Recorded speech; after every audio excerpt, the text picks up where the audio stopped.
नमस्कार दोस्तों, यदि आप केवल 10वीं पास है और आप चाहते हैं बैंक में जॉब पाना तो आपके लिए शानदार भर्ती आ चुका है। रिजर्व बैंक ऑफ इंडिया में ये जो भर्ती है निकाली गई है, ऑफिस अटेंडेंट का ये पद रखा गया है और सैलरी भी आपकी इन हैंड लगभग जो है 40,000 से भी अधिक होने वाली है। और काम भी जो है ऑफिस अटेंडेंट, नाम सुनकर ऐसा नहीं आपको समझना है कि पानी उनी पिलाने का काम मिलेगा। जी नहीं, बिल्कुल आपको ऑफिशियल वर्क जो है इसमें मिलने वाला है। तो इस वीडियो में मैं पहले आपको पूरी जानकारी बताऊंगा कि इस पद के लिए फॉर्म अगर आप भरना चाहते हैं तो आपकी योग्यता क्या होगी, पात्रता क्या होनी चाहिए, उम्र सीमा क्या है, आपकी सिलेक्शन प्रोसीजर जो होगी वो कैसे होगी, इसका क्या सिलेबस है, आपको कितने रुपए एप्लीकेशन फी देने होंगे, कितने रुपए आपको सैलरी मिलेंगे, सारी चीज़ें पहले बताऊंगा। फिर इसी वीडियो में इस भर्ती का फॉर्म भरने का स्टेप बाय स्टेप प्रोसेस भी दिखाऊंगा, जिससे आपको फॉर्म भरने में कहीं भी किसी भी प्रकार की कोई मिस्टेक या कोई समस्या नहीं होगी। वीडियो को ध्यानपूर्वक देखना है, पसंद आ तो इसे लाइक ज़रूर करना है। इस प्रकार की लगातार अपडेट के लिए चैनल को सब्सक्राइब कर लेना है ताकि आगे भी इस प्रकार की जो भी अपडेट होगा ना आपको मिलता रहेगा। आइए फिलहाल अपने स्क्रीन पर चलकर बताते हैं इस भर्ती का फॉर्म कैसे भरना है। अभी आप देख पा रहे होंगे यह ऑफिशियल वेबसाइट है रिजर्व बैंक ऑफ इंडिया का। यहीं से आप इसके लिए ऑनलाइन आवेदन कर सकते हैं।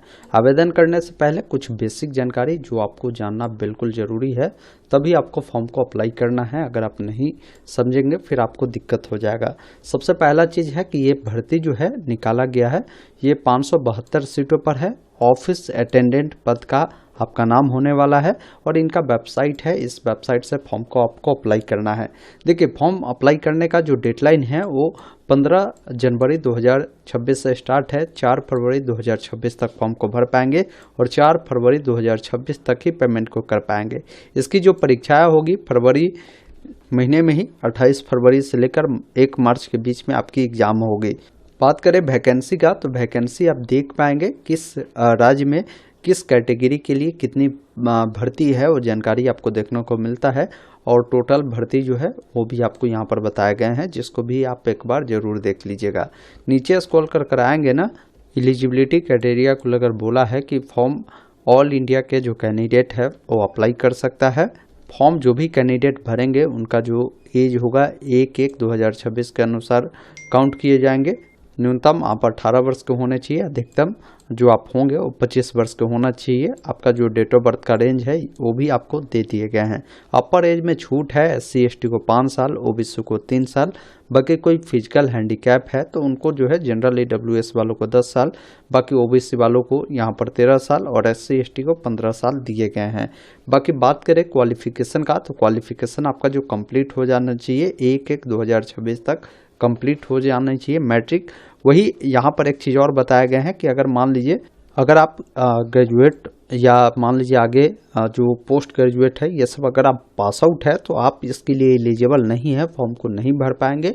वही कोई 10वीं के बाद मान लीजिए आगे 12वीं में पढ़ाई कर रहा है तो चल सकता है, वैसे कैंडिडेट अप्लाई करेंगे। लेकिन ग्रेजुएशन और उससे ऊपर का जो क्वालिफिकेशन है आप कंप्लीट अगर कर चुके हैं 1/1/2026 तक तो फिर आप एलिजिबल नहीं होंगे, ये भी आपको ध्यान रखना है। बाकी यहाँ पर बोला गया है कि सिलेक्शन प्रोसीजर जो इसका होगा ऑनलाइन टेस्ट के आधार पर होगा। इसमें आपको रीजनिंग से 30 नंबर के प्रश्न होंगे, इसके अलावा जनरल इंग्लिश से होंगे, जनरल अवेयरनेस से होंगे, इसके अलावा न्यूमेरिकल एबिलिटी से 30 नंबर के प्रश्न होंगे। टोटल 120 प्रश्न 120 मार्क्स के होंगे। 90 मिनट की जो टाइमिंग है आपको इसमें मिलने वाले हैं। इसमें निगेटिव मार्किंग भी होगा 1/4 का, वो चीज़ें यहाँ पर बताए गए हैं। और बाकी इनका जो ऑनलाइन टेस्ट होंगे उसमें क्वालिफाई होना आपको बहुत ज़रूरी है, ये भी आपको ध्यान रखना है।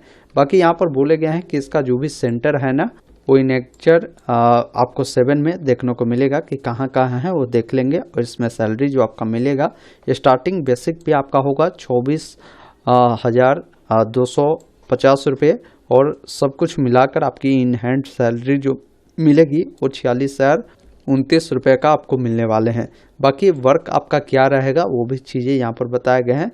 तो ये पूरी तरीके से ऑफिशियल काम है, जैसे ऑफिस में ही जो फाइल इधर उधर पहुंचाना हुआ, इसके अलावा जो ऑफिस आर्टिकल्स हुआ इसको इधर उधर करना हुआ, डिलीवरी ऑफ डाक वाला जो ये सामान आएगा वो सब देने का काम रहेगा। तो यही सारे जो है वर्क आपका होने वाले हैं। बाकी इसमें एप्लीकेशन फी जो देना है आपको फॉर्म भरने का, SC ST दिव्यांग को जो है यहाँ पर 50 रुपये प्लस 18% GST देना है। OBC जनरल EWS को 450 प्लस 18% GST देना है, ये ध्यान रखिएगा। वही कोई अगर रिजर्व बैंक ऑफ इंडिया के स्टाफ है उनको कोई पैसा नहीं देना है। तो ये सारी चीज़ें हैं जो नोटिफिकेशन को एक बार आप रीड करेंगे ना तो सारी चीज़ें बताई गई है। बाकी जब भी फॉर्म को अप्लाई करते हैं एक बार मैं कहूँगा कि इस नोटिस को ज़रूर देख लीजिए। इसमें ये भी चीज़ें हैं कि आप जहाँ से अप्लाई करते हैं वहाँ का जो लोकल लैंग्वेज है आप जानते हैं तभी वहाँ से अप्लाई करें। जैसे मान लीजिए कोई अहमदाबाद से अप्लाई करता है तो वहाँ के लिए गुजराती है, कोई मान लीजिए चेन्नई से करता है तो वहाँ का तमिल है, कोई भोपाल से करेगा वहाँ के लिए हिंदी है। तो आप देख ले जहाँ से भी अप्लाई करते हैं वहाँ का जो लोकल लैंग्वेज है आप जानते हैं। जैसे यहाँ पर पटना में देखिए हिंदी मैथिली है, तो दोनों में से जो भी जानते हैं तो भी फॉर्म को अप्लाई कर सकते हैं। बाकी मैंने आपको लिंक दे दिया है इसका डिस्क्रिप्शन बॉक्स में, डायरेक्ट इस वेबसाइट पर आएंगे एक ऑप्शन मिलता है click here for new registration, जिस पर आपको क्लिक करना है। जहां पर सबसे पहला चीज़ है कि आपका जो भी नाम है, जैसे अपना नाम यहाँ पर फर्स्ट नेम लिखेंगे उस नाम को दोबारा से कंफर्म करेंगे, मिडिल नेम जो भी है वो लिखेंगे उससे दोबारा से कंफर्म करेंगे, लास्ट नेम लिखना है उससे दोबारा से कंफर्म करना है। जैसे किसी का नाम राम कुमार शर्मा है तो राम फर्स्ट नेम होगा, मिडिल नेम कुमार और शर्मा लास्ट नेम उनका हो जाएगा। फिर यहाँ पर पूरा नाम आपको देखने को मिलेगा। जो भी आपका मोबाइल नंबर है मोबाइल नंबर देना है, मोबाइल नंबर को दोबारा डालना है। कोई अल्टरनेट नंबर है तो दीजिए अन्यथा छोड़ सकते हैं। जो भी ईमेल आईडी है ईमेल आईडी डालना है। यहाँ पर @, के बाद gmail.com है तो यहाँ से gmail.com चुनना है। फिर अपने ईमेल आईडी को दोबारा से यहाँ पर कंफर्म कर देना है @gmail.com तक। फिर कैप्चा कोड को फिल कर सेव एंड नेक्स्ट पर क्लिक करना है। उसके बाद आपसे पूछेगा कि आप श्योर है आप आगे बढ़ना चाहते हैं, तो यहाँ पर ओके वाले विकल्प पर क्लिक करें। इस प्रकार दिखेंगे ना, आपका रजिस्ट्रेशन कंप्लीट होता है, आपको एक रजिस्ट्रेशन नंबर पासवर्ड मिल जाता है। अब यहाँ पर क्या है ना कि आपको अपना पासपोर्ट साइज का जो फोटो है यहाँ पर अपलोड करना है, उसका भी गाइडलाइन देख सकते हैं। जब इस पर क्लिक करेंगे तो जानकारी आपको दिए गए हैं कि किस प्रकार का जो फोटो है आपको अपलोड करना है। हमेशा ध्यान रखें फोटो रंगीन होना चाहिए, कोशिश करना है उसका बैकग्राउंड जो है एक कलर का हो, वो ज़्यादा बढ़िया है। अगर वाइट बैकग्राउंड हो तो और भी बेटर है। फेस पर आपकी जो लाइटिंग है अच्छी होनी चाहिए, ये भी ध्यान रखिएगा। बाकी एक बार आप फोटो सिग्नेचर का जो भी गाइडलाइन है उसको ज़रूर देख लेना है। अब फोटो को अपलोड करने के लिए यहीं पर आएंगे ना तो सबसे पहला चीज़ है कि एक फ़ोटो आपको जो है पासपोर्ट साइज का अपलोड करना है और दूसरा फ़ोटो आपको लाइव कैप्चर करना है। लाइव कैप्चर करने के लिए अगर आपके सिस्टम में वेबकैम है तो डायरेक्ट यहाँ से कैप्चर फ़ोटो पे क्लिक करेंगे, नहीं तो मोबाइल से कैप्चर करना चाहते हैं तो क्लिक हियर टू स्कैन पर क्लिक करेंगे। इससे मोबाइल फ़ोन से स्कैन कर मोबाइल से भी आप कैप्चर कर सकते हैं। अब जैसे मैंने फ़ोटो कैप्चर किया, यहाँ से मैं सेव करता हूँ, ये फ़ोटो आ गया। अब इस चेकबॉक्स पर टिक कर देना है। नीचे आकर आपका जो भी सिग्नेचर है उसको अपलोड करना है। फिर इस चेकबॉक्स पर टिक कर नेक्स्ट वाले विकल्प पर क्लिक करना है। फिर आप यहाँ पर आपसे पूछता है कि आपका जो ग्रेजुएट है या आपके पास हायर एजुकेशन है 1/1/2026 तक है तो आप एस करेंगे। एस करेंगे तो फिर आप एलिजिबल नहीं होंगे, ये ध्यान रखिएगा। आप नो करेंगे। फिर यहाँ पर जो भी आपका कैटेगरी है कैटेगरी आपको बताना है। जैसे मैं OBC हूँ तो OBC चुना, आप SC ST जो भी है आप सेलेक्ट करेंगे। फिर यहाँ पर पूछता है कि जो मैट्रिक आपने किया है किस राज्य से आपने किया है उसको बताएंगे। फिर यहाँ पर पूछता है कि उस राज्य के तहत कि आप किस ऑफिस के लिए अप्लाई करना चाहते हैं। तो जो राज्य से आपने मैट्रिक किया होगा ना उसी के अकॉर्डिंग जो ऑफिस होगा ना वो आपको देखने को मिलेगा, उसको सेलेक्ट करेंगे। फिर इसके लिए जो सेंटर रखना चाहते हैं आप कहाँ रखना चाहते हैं उसका जो प्रेफरेंस है आपको देना है। तो 4 प्रेफरेंस आपको देना है, तो अपने मुताबिक जो है यहाँ पर चुनेंगे। फिर आपका जो भी लोकल लैंग्वेज जो आप जानते हैं हिंदी या मैथिली, आपके स्टेट के अकॉर्डिंग ये आ जाएगा। तो जो भी जानते हैं उस लोकल लैंग्वेज को सिलेक्ट करेंगे। फिर यहाँ पर आपसे पूछता है कि अगर आप 40% या इससे अधिक दिव्यांगता है आपके अंदर तो यस करें, नहीं तो नहीं वाले विकल्प पर आपको क्लिक करना है। फिर यहाँ पर ये जो जानकारी भरना है दिव्यांग के लिए है, अगर आप यहाँ पर यस करेंगे तो ये फिर ऑप्शन आपका जो है पूछेगा कि भाई आप किस टाइप की दिव्यांगता है आपके अंदर, वो बताएंगे। फिर यहाँ पर देखिए आपका जो ये नेचर क्या है आपका दिव्यांगता का वो आपको बताना है। फिर यहाँ पर उसके बारे में जो भी एस्क्राइब चाहिए वो चीज़ें बताएंगे। अगर नो करेंगे तो ये जानकारी आपको देने की ज़रूरत नहीं है। आपको नीचे स्क्रॉल कर आना है। अगर आप स्पेसिफाइड डिसेबल कैंडिडेट है तो उसके बारे में आप जानकारी देंगे। फिर आपको नीचे स्क्रॉल कर आना है।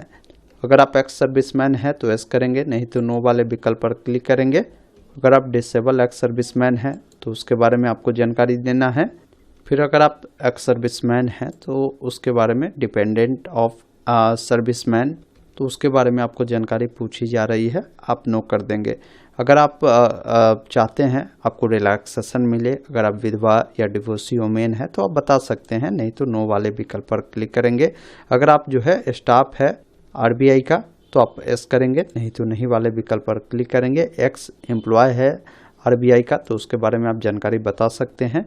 अब यहाँ पर आधार का कंसेंट देना है तो आपको एस कर अपना आधार नंबर फिल कर देना है।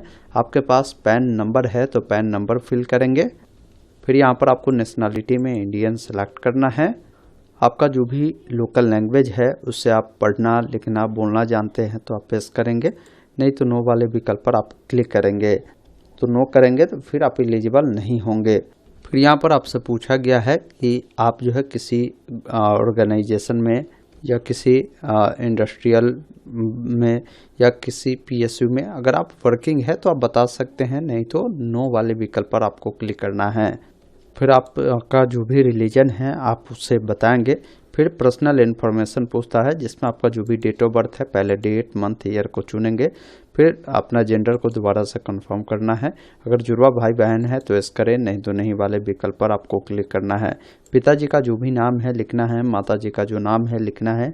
अगर आप विवाहित पुरुष या महिला है तो अपने पति पत्नी का नाम दे सकते हैं। फिर आपका जो भी करस्पॉन्डेंस एड्रेस है वो लिखेंगे। करस्पॉन्डेंस एड्रेस का मतलब होता है जैसे रहने वाला सीतामढ़ी का है, रह रहा है पटना में, तो पटना का एड्रेस आप करस्पॉन्डेंस में देंगे अपने अकॉर्डिंग जो भी आपका एड्रेस हो। अगर ग्रामीण क्षेत्र से है तो एड्रेस 1 में विलेज, एड्रेस 2 में पोस्ट ऑफिस, एड्रेस 3 में पुलिस स्टेशन लिख सकते हैं, डिस्ट्रिक्ट लिखेंगे। जो भी आपका स्टेट है वो लिखना है और पिन कोड यहाँ पर आपको देना है। अगर आपका करस्पॉन्डेंस एड्रेस परमानेंट समान है तो इस चेकबॉक्स पर टिक करेंगे। अलग अलग है तो अलग अलग जानकारी को फिल करना है। ये जो है जीएसटी इनवॉइसिंग के लिए आप कोई एक एड्रेस सेलेक्ट कर लेंगे। फिर यहाँ पर जो भी आपका बैंक डिटेल है वो आपको देना है। जैसे जो बैंक अकाउंट है किनके नाम से है, अकाउंट होल्डर का नाम लिखेंगे, अकाउंट नंबर देंगे, अकाउंट नंबर को दोबारा कंफर्म करेंगे, बैंक और ब्रांच का नाम लिखेंगे, अकाउंट आपका सेविंग है या करेंट है वो बताएंगे, आईएफएससी कोड आपको देना है। उसके बाद जो भी एप्लीकेशन फी आप पर लगता है वो देखने को मिलेगा। उसके लिए एक ऑप्शन मिलता है पहले वैलिडेट योर डिटेल, जिस पर क्लिक करेंगे। फिर जानकारी आपका वैलिडेट होगा, फिर सेव एंड नेक्स्ट पर क्लिक करना है। उसके बाद आप अगले स्टेप में आते हैं जहाँ पर क्वालिफिकेशन के बारे में जानकारी देना है। जैसे मैट्रिक आपने चुना है ना, तो मैट्रिक के जो आपका डेट है पासिंग डेट वो बताना है। तो सबसे पहले जो भी साल है ना, आप साल को यहाँ से आप चुनेंगे, जिस साल भी आपने उसे पास आउट किया होगा, जो भी महीना हो और जो भी डेट हो इस प्रकार चयन करेंगे। आपका क्या परसेंटेज था वो जानकारी आपको यहाँ पर बताना होगा।